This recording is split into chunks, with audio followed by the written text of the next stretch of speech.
Photoshop একটি রাস্টার base software বা raster graphics software যেটা বলেন না। আর ইলাস্ট্রেটর ভেক্টর বেস। ইলাস্ট্রেটর একটি ভেক্টর বেস সফটওয়্যার।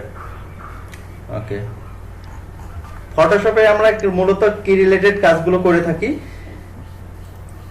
ছবি ছবি রিলেটেড, ফটো এডিটিং রিলেটেড যে কাজগুলো করে থাকি সেগুলো ফটোশপে করে থাকি। আর ডিজাইন রিলেটেড যে কাজগুলো রয়েছে সেগুলো আমরা করি ইলাস্ট্রেটরে করি। এই জন্য মূলত দুটো জিনিসকে ভাগ করা হয়েছে। এখন ইলাস্ট্রেটরে ভেক্টর বেস সফটওয়্যার সম্পর্কে আর একটু সামান্য কিছু বলে রাখি শুধু, যে ফটোশপে আমি বলছিলাম এগুলো ফটোশপের যে ফাইলগুলো তৈরি হবে সেগুলো ফেটে যাবে, তাই না?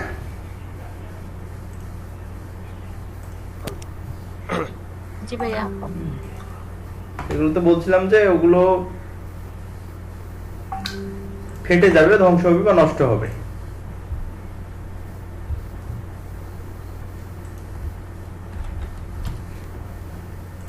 আর ইলাস্ট্রেটরে যেগুলো আমরা করি সেগুলো নষ্ট বা ধ্বংস হয় না, তার মানে ওগুলো কি পিক্সেলেট হয়ে যায় না। এই পর্যন্ত আমরা তো বুঝছি নাকি? জি জি ভাইয়া। এখন বাকি যেটা আমাদের বুঝতে হবে সেটা হচ্ছে যে কেন ইলাস্ট্রেটরের ফাইলটা ভাঙে না, বা না ভাঙাতে সেটার সুবিধা কি, আর এটা ভাঙলে এটার অসুবিধা কি। ইলাস্ট্রেটর ফটোশপের ফাইলটা পিক্সেল দিয়ে তৈরি হয়। আমি বলছিলাম কালকে যে পিক্সেল দিয়ে তৈরি হয় মানে আমাদের একটা দেওয়াল যদি তৈরি করি আমরা অসংখ্য ইট বসিয়ে বসিয়ে বসিয়ে একটা দেওয়াল তৈরি হয়, ঠিক অনুরূপ ভাবে আপনার আমাদের ফটোশপের ফাইলগুলো তৈরি হয়। বাকিরা মিউট করুন তো একটু। ঠিক তেমন ভাবে ফটোশপের ফাইলগুলো আমাদের তৈরি হয়, যে আসলে পিক্সেল দিয়ে তৈরি হয়, অসংখ্য পিক্সেল মিলে একটা ছবি তৈরি হয়। আর ইলাস্ট্রেটরের ফাইলগুলো সেটা আমাদের ফেটে যায় না, কারণ এটা আসলে কোনো পিক্সেল দিয়ে তৈরি হয় না, এটা শেপ দিয়ে তৈরি। ইলাস্ট্রেটরে যা তৈরি হয় সবগুলো শেপ দিয়ে তৈরি হয়, এর কারণে এটা ভেঙে যায় না বা ফেটে যায় না। শেপ দিয়ে বলতে বুঝলো না। যখন আমরা কাজে যাবো তখন শেপটা আসলে ক্লিয়ারলি বুঝবেন, এখন না বোঝাটাই স্বাভাবিক। এগুলো নিয়ে টেনশন কিছু নেই, আপনারা শুধু জেনে রাখেন এটা, যে এখানকার ফাইলগুলো শেপ দিয়ে তৈরি হয়। জি ভাই।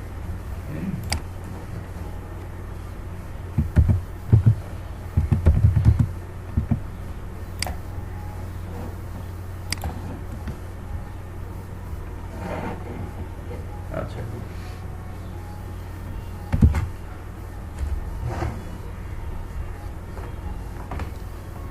এখন কোনটা কোথায় কাজে লাগে এটা বলি আমরা। যে আমরা দেখলাম যে এই ধরনের এগুলো করতে, যখন আমরা ছবিটাকে জুম করতেছি ফটোশপে, অর্থাৎ পিক্সেল দিয়ে যেটা তৈরি সেটা এক পর্যায়ে গিয়ে ফেটে যাচ্ছে। এখন ফেটে যাওয়ার ফলে সেটা আমরা নির্দিষ্ট পরিমাণে একটা জুম করে তারপর আর বড় করতে পারি না। এখন দেখেন এই যে বড় বড় ব্যানার পোস্টার গুলো ডিজাইন করা হয়, এই যে বড় বড় ব্যানার পোস্টার বানানো হয় না, দেখেন না কত বড় এই ব্যানার গুলো ঝুলানো আছে রাস্তায়। হ্যাঁ জি ভাই। তো এগুলো তাহলে কিভাবে তৈরি? এগুলো ফেটে গেল না কেন? তার মানে এগুলো অবশ্যই ইলাস্ট্রেটরে করা হয়েছে, যার জন্য এগুলোকে ইচ্ছে মতো বড় করা গেছে।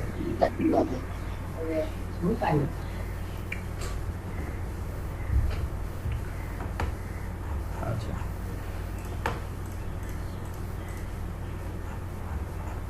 পিক্সেল কি সেটা আমি গতকাল বলছিলাম না আপনাদের? রেজুলেশন কি সেটাও তো বলছিলাম না? জি ভাই। আজকে আমরা আর কিছু বিষয় যেগুলো রয়েছে, কন্ট্রাস্ট এবং ব্রাইটনেস সম্পর্কে আপনাদের ধারণা আছে? কন্ট্রাস্ট এবং ব্রাইটনেস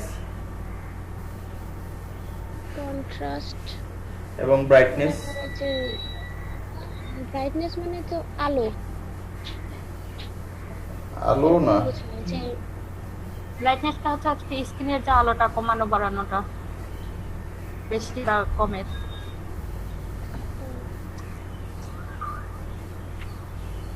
সোহেল আল মাহমুদ,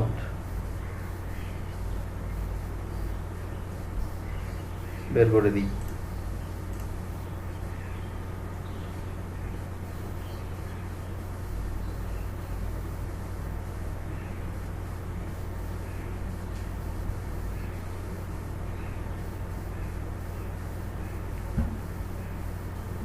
আচ্ছা, ব্রাইটনেস এবং কন্ট্রাস্ট আর কেউ বলতে পারবে?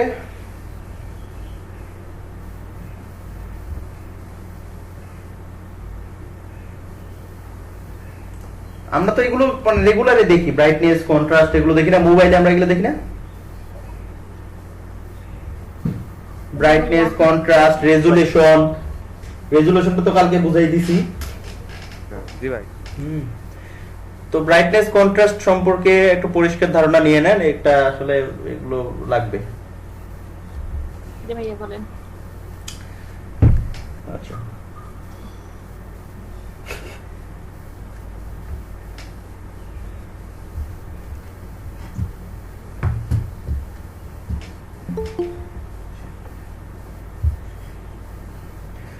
ব্রাইটনেস এবং কন্ট্রাস্ট,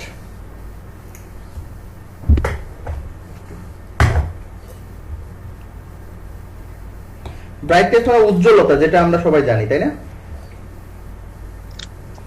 জি ভাই। আচ্ছা, ব্রাইটনেস মানে উজ্জ্বলতা, মানে একটা ছবি কতটুকু উজ্জ্বল হবে এটা ডিপেন্ড করে ব্রাইটনেসের উপর। তাহলে কন্ট্রাস্টটা আসলে কি?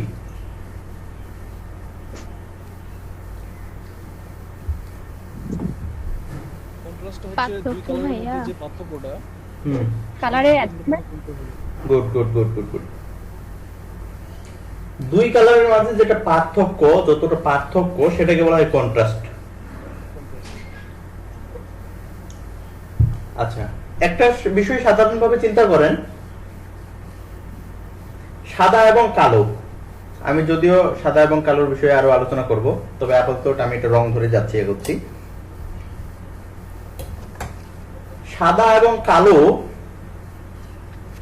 এই দুটো রঙের পার্থক্য কেমন বলেন? বিপরীত ভাই। পুরো বিপরীত, মানে সব থেকে বেশি পার্থক্য, তাই না? জি ভাই। আচ্ছা, লাল এবং কমলা?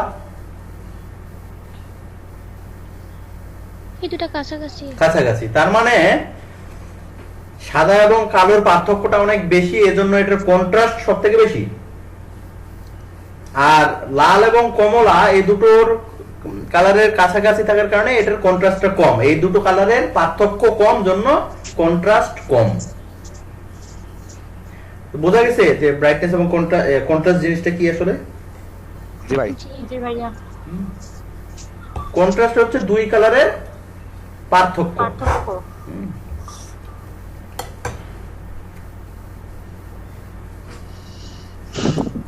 এখন সাদা এবং কালোর মধ্যে যদি কন্ট্রাস্ট বাড়ানো হয়, যে এক জায়গায় দুটো কালার আছে সে জায়গায় যদি আমরা কন্ট্রাস্টটা বাড়াই, তাহলে ঘটনাটা কি ঘটবে? যে সাদার মতো যেটা আছে সেটা আরো সাদা হবে না, সাদার মতো যেটা আছে সেটা আরো সাদা হবে, কালোর মতো যেটা আছে সেটা আরো কালো হবে কন্ট্রাস্ট বাড়ালে। এটাই তো, যে কন্ট্রাস্ট বাড়ালে মানে কি পার্থক্য বেড়ে যাবে দুই কালারের। ভাই তাহলে এই গেল কন্ট্রাস্ট, ব্রাইটনেস এবং কন্ট্রাস্ট।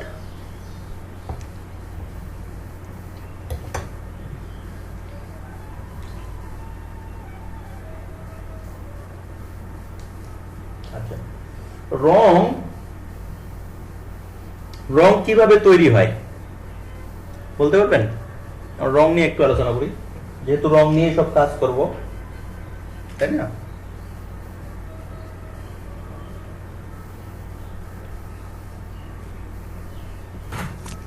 একটি রঙের সাথে আর একাধিক রং সংমিশ্রণ করেই রঙের কালার রং তৈরি হয়। তাহলে একটি রং কোথা থেকে আসলো? যেমন একদিকে একাধিক, লাল থেকে লাল নীল, লাল নীল থেকে ভাইয়া মৌলিক রং থেকে বাকি রংগুলো তৈরি হয়। Good. RGB colour, red, green. হয় নাই? আচ্ছা, আমি একটু ক্লিয়ার করি রঙের বিষয়টা, কেমন? মৌলিক রং কোনগুলো কেউ বলতে পারবেন? লাল লাল হলুদ সবুজ লাল হ্যাঁ, আচ্ছা লাল লাল, সবুজ আর নীল, হচ্ছে হলুদ। নীল। লাল। নীল হ্যাঁ সবুজ নীল এই একজন বলেন। লাল সবুজ লাল নীল হলুদ আর নীল। আচ্ছা, কে বলছে আমি বুঝতে পারতেছি না। ভাইয়া লাল সবুজ আর নীল লাল সবুজ আর নীল, ক্রস হয় নাই। আর তার একজন বলেন। লাল নীল হ্যাঁ। হলুদ। লাল হলুদ আর নীল। লাল হলুদ আর নীল কে বললো? ভাইয়া আমি। লাল নীল হলুদ। লাল হলুদ নীল বা লাল নীল হলুদ। আচ্ছা, মৌলিক রং এই তিনটাই, মানে প্রথম রং আর কি, লাল হলুদ এবং নীল, এই দুটো হচ্ছে, এই তিনটে হচ্ছে মৌলিক রং। আমরা গ্রাফিক্স ডিজাইনের ভাষায় এগুলো মৌলিক বলি না, আমরা এগুলোকে বলি প্রাইমারি কালার, মানে প্রাথমিক লেভেলের কালার। একবারে এই প্রাথমিক তিনটা কালার থেকে বাকি সব কালার গুলো তৈরি।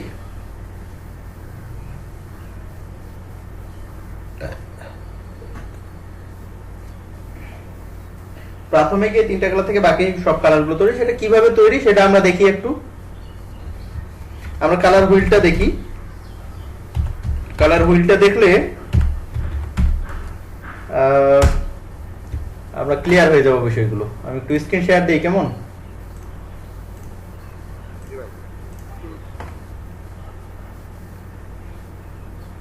এই বিষয়গুলো আসলে আমাদের কিন্তু সিলেবাস লেভেলের ভিতরে না, বাট আমি মনে করি একজন গ্রাফিক্স ডিজাইনার হতে হলে এই বিষয়গুলো সম্পর্কে ধারণা থাকা উচিত। কাজে এগুলো এর জন্য কিন্তু করাচ্ছি।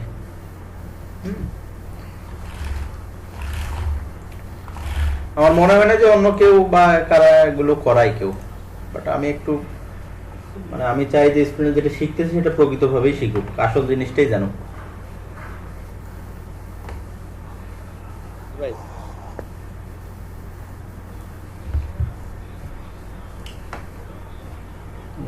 ভালো একটা কালার হুইল, এগুলোকে সবগুলোই কালার হুইল আমরা ভালো একটা খুঁজে বের করি যেটা দিয়ে আসলে সহজে বুঝবো আমরা। আর একটা বুঝলে তখন বাকিগুলো আপনি বুঝতে পারবেন।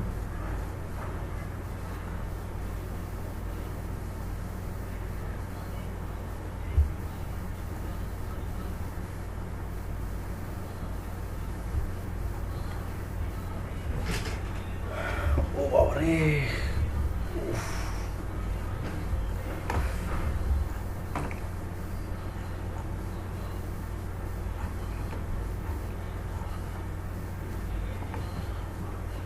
কোনটা কালার নেই?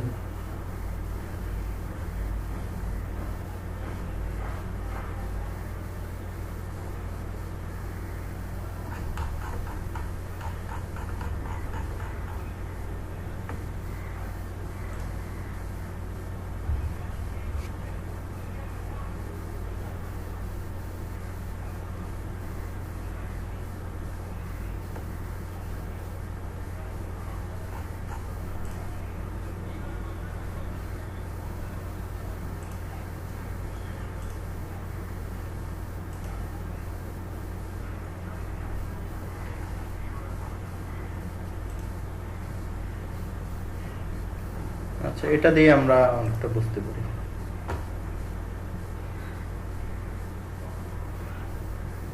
ঝাপসা না, ক্লিয়ার হবে?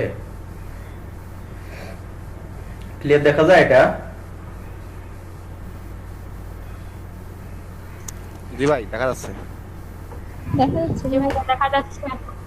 আচ্ছা, আরেকটা হইলে এই তো, এটাই তো আছে ভালো। ক্লিয়ার আসতেছে। এই হুইলটা ভালো আছে, একবারে সব লেখা আছে এখানে।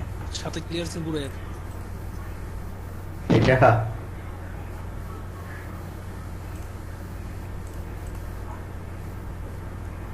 দেখা যায়?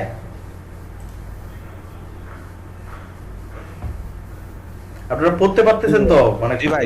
কোনটা কি লেখা আছে এটা দেখা যাচ্ছে। পড়তে পারতেছেন না? জি ভাই। আচ্ছা, পড়তে পারলেই হবে।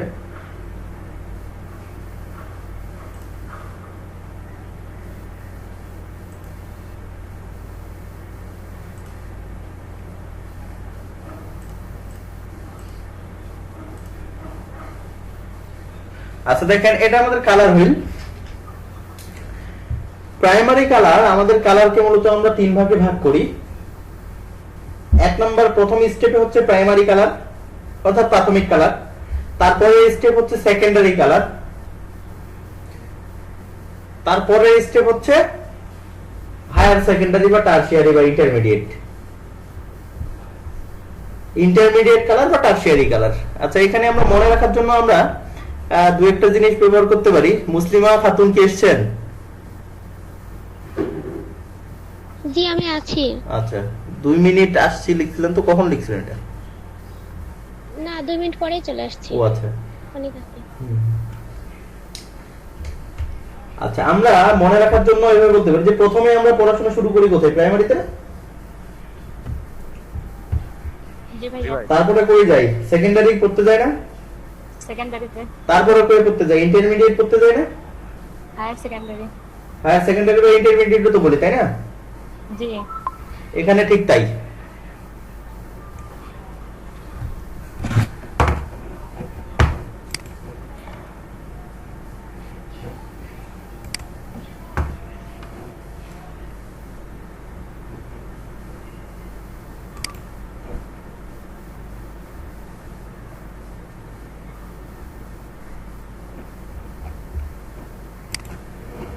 এখানে ঠিক তাই যে আপনি প্রথমে আমাদের কালার যে তিনটা থাকবে সেটা হচ্ছে প্রাইমারি কালার, তারপরে যে কালার গুলো তৈরি হবে সেটা হবে সেকেন্ডারি কালার, তারপরে যে কালার গুলো তৈরি হবে সেটা হবে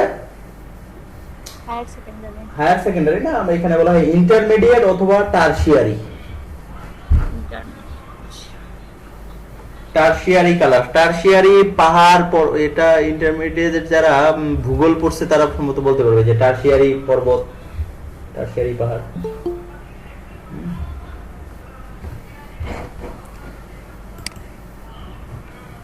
আচ্ছা, তাহলে টারশিয়ারি কালার প্রাইমারি, সেকেন্ডারি, আরেকটা ইন্টারমিডিয়েট বা টারশিয়ারি। এবং প্রাইমারি কোন তিনটা দেখেন এখানে লেখা আছে। প্রাইমারি কালার তিনটা হচ্ছে রেড, ইয়েলো, ব্লু। এই তিনটা হচ্ছে প্রাইমারি কালার।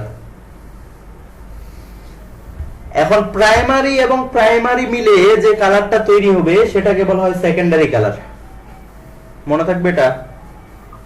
আরেকবার বলেন ভাইয়া।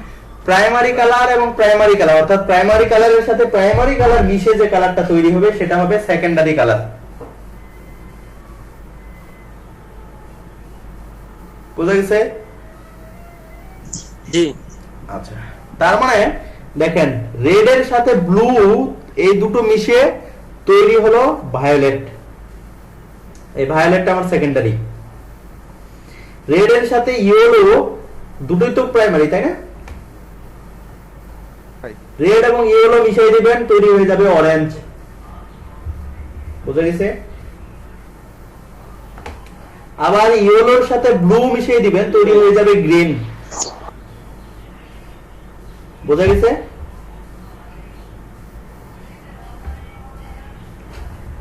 জি বুঝতে পারছি। তাহলে প্রাইমারি কালারের সাথে প্রাইমারি কালার মেশালে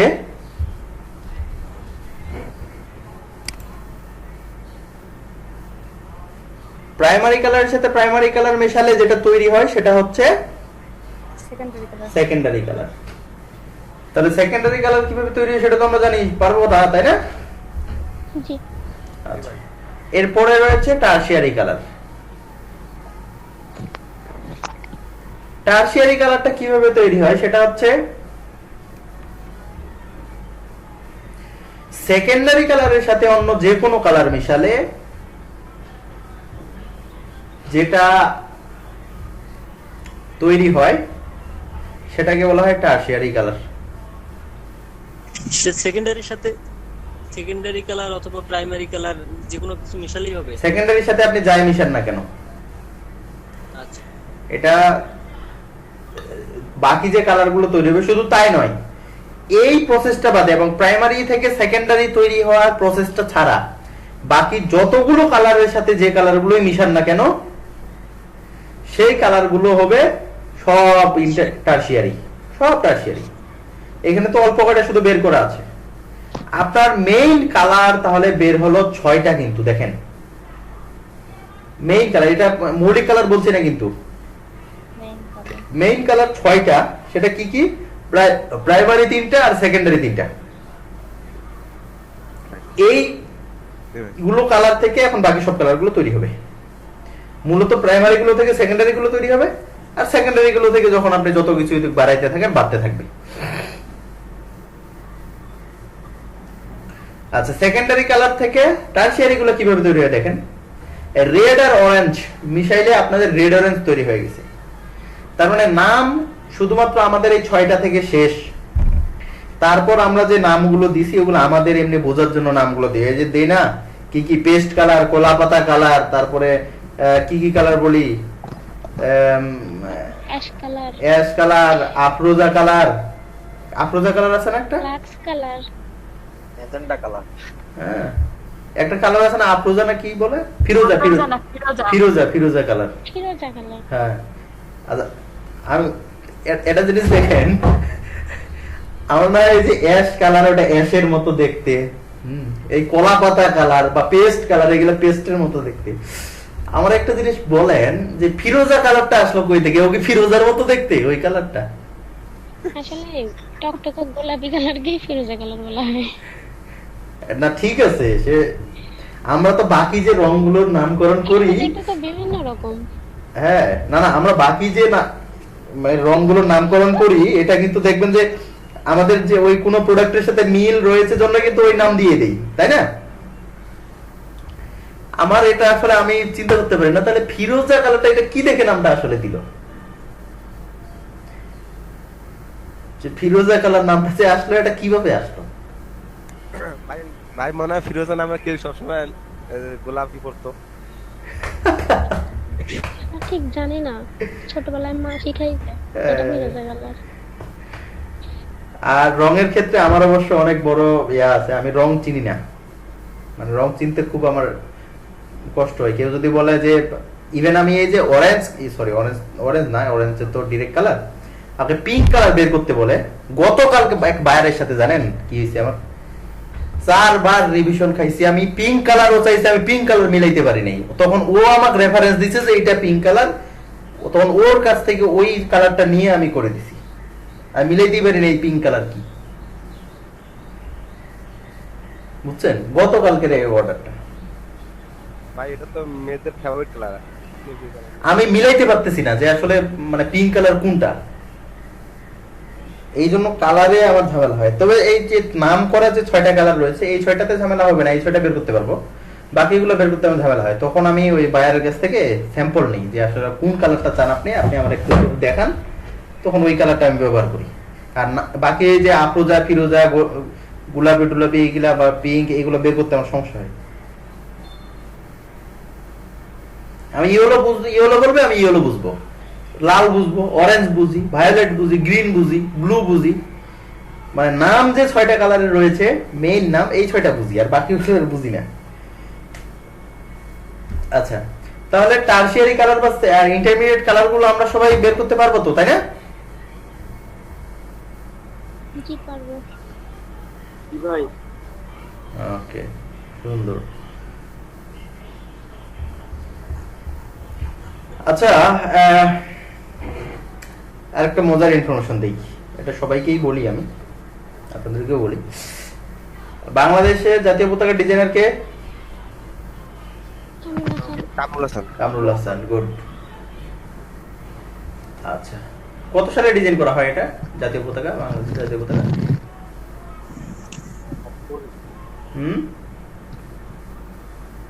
ভুলে গেছি, তবে উত্তোলন করা হয় 2 মার্চ। 2 মার্চ, মুক্তিযুদ্ধের আগে উত্তোলন করা হয়, তাই না? জি জি ভাই।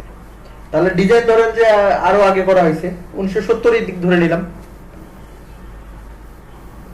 জি ধরে নিলাম 1970 এর দিক ডিজাইন করেছে। আচ্ছা যাই হোক, কবে যুদ্ধের আগে বাংলাদেশের হ্যাঁ? পতাকা এর আগে একটা ছিল, মাঝখানে বাংলাদেশের মানচিত্র ছিল, বাট লাল ছিলই, কিন্তু এখন মানচিত্রটা সরিয়ে দেওয়া হয়েছে। মানচিত্র যেটা, ওটা শিবনারায়ণ দাস করছে, ওইটা অনেক আগে করছে, কিন্তু এইটা মুক্তিযুদ্ধের পরবর্তীতে করা। না না, এর আগেও তো লাল তো ছিলই, লালই তো ছিল, তাই না? মানচিত্র তো লালের মধ্যেই ছিল, লালের মধ্যে মানচিত্র ছিল শুধু, তাই না? পরবর্তীতে পরবর্তীতে শুধু মানচিত্রটা বাদ দেওয়া হয়েছে।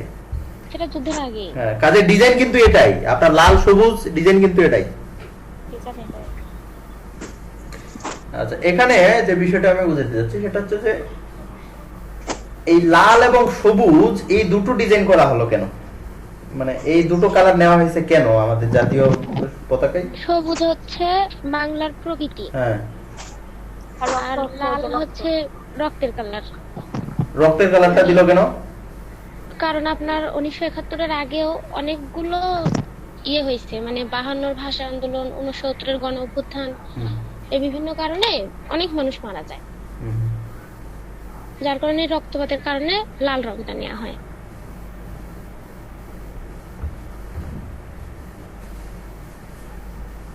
আগে তো এরকম বড় ধরনের রক্তপাত কয়টা ছিল? 1971-এ যেটা ছিল হয়েছিল 6টা। জি, স্বাধীনতার 7টা স্তম্ভ, 71 সহ 71-এর আগে ছিল 6টা। আচ্ছা আচ্ছা, যাই হোক, সেটা হতে পারে। আমি যেটা জানি এটা আসলে ভাই আমাদের তরুণ সমাজের যে উদ্যমতা, এইটা হচ্ছে ইঙ্গিত করে।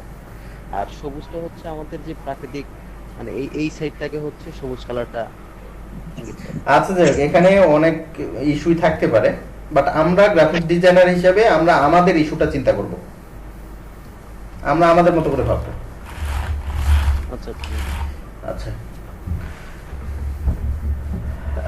লাল এবং সবুজ এই দুটো কালারের কন্ট্রাস্ট একবার চিন্তা করেন তো। কন্ট্রাস্ট মানে কি বলছিলাম, যে দুটো কালারের পার্থক্য, তাই না? আচ্ছা, লাল এবং সবুজ এই দুটো কালারের কন্ট্রাস্টটা আপনি একবার চিন্তা করেন। লাল তো খুবই লাল হয়ে যাবে। কন্ট্রাস্ট আমি বলছি যে দুই কালারের পার্থক্য। হ্যাঁ, জি, আর সবুজ বুঝিনি?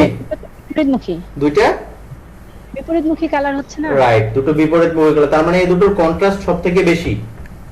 জি, আর কন্ট্রাস্ট বেশি হওয়া মানেই একটা কালারের উপর যদি আরেকটা রাখা হয় তাহলে ফুটে উঠবে সবথেকে বেশি। আমরা সাদা বোর্ডে কালো পেন দিয়ে লিখি কেন, সাদা খাতায় কালো পেন দিয়ে লিখি কেন?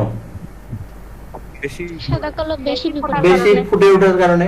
আমরা ব্ল্যাক বোর্ডে সাদা চক দিয়ে লিখি কেন? যাতে পোকা বেশি যেন ফুটে ওঠে। তার মানে কি, যে দুটো কালারের কন্ট্রাস্ট বেশি সেই দুটো কালার একটার উপরে আরেকটা রাখলে সর্বোচ্চ বোঝা যাবে, তাই না? ঠিক তাই এখানেও লাল এবং সবুজের কন্ট্রাস্ট সব থেকে বেশি। আপনি দেখেন এখানে হুইলটা দেখলেও বুঝতে পারবেন, লালের বিপরীত কালার গ্রিন, এই দুটোর কন্ট্রাস্ট সব থেকে বেশি। এজন্য আমি যদি সবুজের উপরে লাল রাখি তাহলে সব থেকে বেশি ফুটবে। বোঝা গেছে?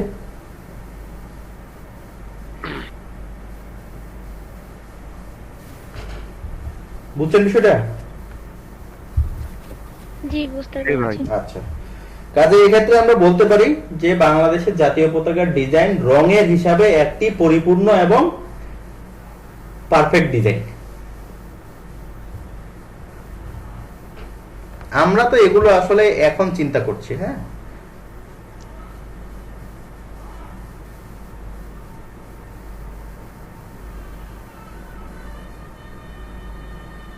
আমরা এগুলো কিন্তু চিন্তা করছি এখন। এই এই এই ডিজাইনাররা, ওই যে আরেকজনের নাম কি বলেন জানি, ডিজাইনটা যে করছিল কামরুল হাসানই বলেন বা আরেকজনকে, হ্যাঁ শিবনারায়ণ, না শিবনারায়ণ দাস, হ্যাঁ, ওনারা দেখেন ওই সময়ে এই জিনিসগুলো কতটা ভালো বুঝতো ওনারা, যে আসলে এই দুটো কালার যে বের করছে ওনাদের মাথায় কিন্তু এটা অবশ্যই ছিল। ওনারা হয়তো আমাদের মতো থিওরিটিক্যালি এইভাবে চিন্তা করে না কখনো, কিন্তু এটা জানতো যে লালের উপর কোন কালারটা সব থেকে বেশি ফুটবে আমার, বা সবুজের উপর কোন কালারটা সব থেকে বেশি ফুটবে, সেটা দিয়ে অন্য কোনো আর চিন্তা করা যায় কিনা। ঠিক আছে কিনা? জি ভাই। হ্যাঁ, তো এজন্য আরেক চিন্তার, এগুলো চিন্তা করলে ক্রিয়েটিভিটি, মানে এগুলো কাজ করার ইয়া বাড়ে, আগ্রহ বাড়ে।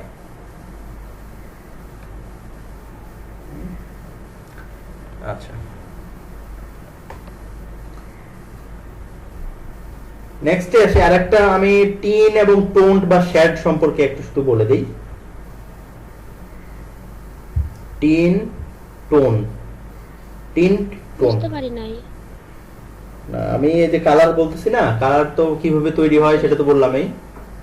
আচ্ছা, এখন আমরা টিন্ট এবং টোনের ব্যাপারে একটু কথা বলি। এগুলো ওভাবে আসলে কাজে লাগবে না, টোন বা শেড। শেড আচ্ছা, টিন্ট জিনিসটা হচ্ছে আপনি যে কোনো একটা জায়গায় আছেন, একটা কালারের নির্দিষ্ট একটা জায়গায় আছেন, সেটা থেকে যদি আপনি সাদার দিকে যান, অর্থাৎ সেটাকে যদি আপনি হালকা করে সাদা করতে যান, তাহলে সেটা হবে টিন্ট, TINT, টিন্ট। আমি এখানে দেখাচ্ছি আপনাদের। আমি কালারটা নিলাম, আমি এই জায়গায় আছি, মাঝামাঝি আছি এখানে। এই উপরের দিকে আমার সাদা, নিচের দিকে আমার কালো, বোঝা যাচ্ছে না? এই উপরের দিকে আমার সাদা, এই নিচের দিকে আমার কালো। আমি যদি এদিকে যাই তাহলে এটা হবে টিন্ট, আর যদি এখান থেকে আমি নিচের দিকে যাই এটা হবে শেড অথবা টোন। ঠিক আছে? টোন টোন টোন মানে ছায়ার মতো হবে আর কি।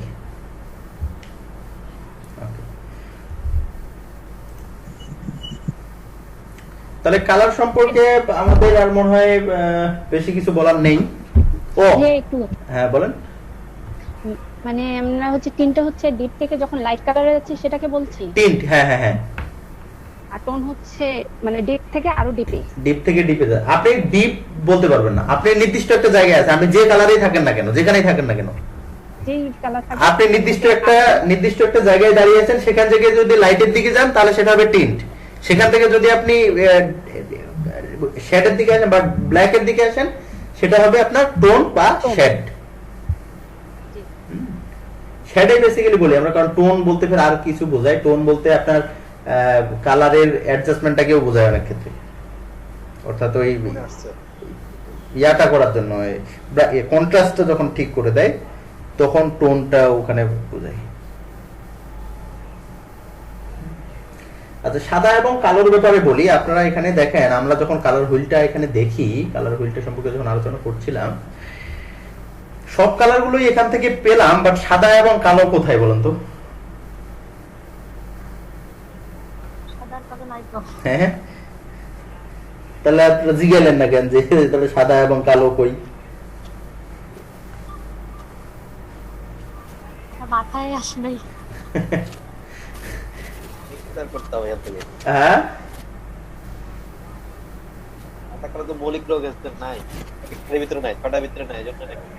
সাদা কালো এখানে কোনো হানেই নাই। আপনি কোন কালারের সাথে কোন কালার মিশিয়ে সাদা বানাইবেন দেখান তো? হবে না, সব রঙের হচ্ছে প্রতিফলন হইলেই তো সাদা হয় না, আর সব ওভাবে হবে রং না। শোষণ করলে কালো। হ্যাঁ, কাছাকাছি গেছেন, বাট আসলে ওভাবে না। সাদা হচ্ছে রঙের অতিরিক্ত উপস্থিতি বা লাইটের অতিরিক্ত উপস্থিতি, যে কোনো রঙে লাইটের অতিরিক্ত উপস্থিতি হচ্ছে সাদা। আপনি একটা ঘরে আছেন, আপনি যদি সব লাইট অফ করে দেন তাহলে কি কালো হয়ে থাকবে না? কোনো আলো নেই, কালো কিনা? বাট আপনি ওখানে লাইট বাড়াতে থাকেন, লাইট বাড়াইতেই আছেন, এক সময় দেখবেন যে ওটা সাদা হয়ে গেছে পুরো রুমটা। আপনি নিজেও দেখতে পাচ্ছেন না সামনে কি, শুধু সাদা দেখবেন। বুঝছেন? আচ্ছা, এই জন্য হচ্ছে যে কোনো কালারের উপরেই হোক, রঙের অতিরিক্ত উপস্থিতি অথবা লাইটের অতিরিক্ত উপস্থিতি হচ্ছে সাদা, আর লাইটের সর্বনিম্ন উপস্থিতি হচ্ছে কালো।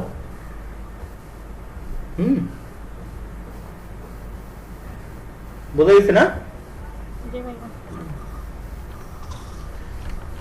ওই যে টিন্ট এবং টোন বা শেড যেটা বললাম, যে আপনি যদি শেডের সর্বনিম্ন স্তরে চলে যান তাহলে যে কোনো রঙের উপরেই থাকেন না কেন সেটা কালো হয়ে যাবে। আর আপনি যদি টিন্টের সর্বোচ্চ অবস্থানে চলে যান তাহলে আপনি যেখানেই থাকেন না কেন পুরো সাদা হয়ে যাবেন। বোঝা গেছে?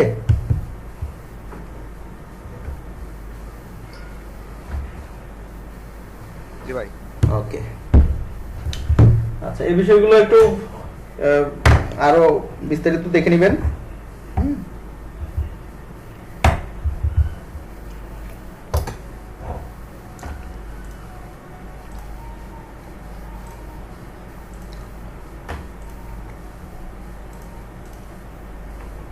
ওকে,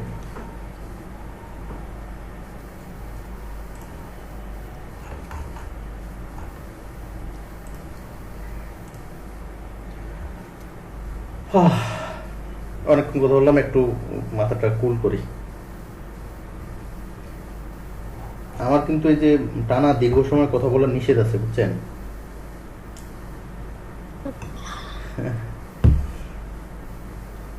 আপনি একটু ওয়েট করেন তাহলে।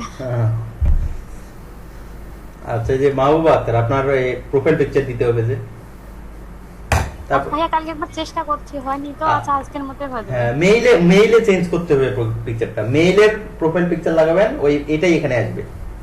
আচ্ছা, গুগলে যে হ্যাঁ, গুগল। আচ্ছা, এখানে এই যে রুকাইয়া রেনি, আপনার এই প্রোফাইল চলবে না, এই পিকচার চলবে না। আমাদের এখানে আরেকজন জয়েন করেছেন, চামেলি খাতুন নামে একজন। এই চামেলি খাতুন আপনি কি শুনছেন? ভাই আমি হচ্ছে কে? যে আমার চার শেষ তোটা তো এটা ফুপির আইডি তে ঢুকছি। ও আচ্ছা আচ্ছা, মানে কে সেটা আমি বুঝি নাই। আলামিন আকাশ। আলামিন আকাশ। ও, তার মেসেজ দিয়ে দিবেন না একটা? জি ভাই দে ভাবতেছিলাম দিব আজকে। নাহলে তো আমরা মাঝে মধ্যে বিপদে পড়ে যাই যে কে আসলো। জি ভাই।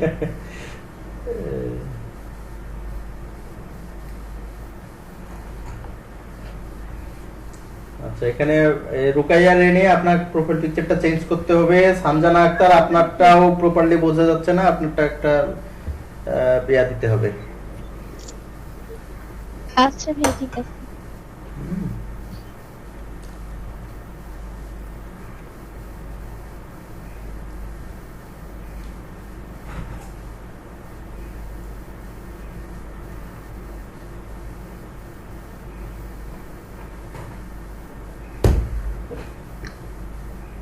আচ্ছা, আপনারা একটু এই জিনিসগুলো, কালার গুলো দেখেন গুগল করে,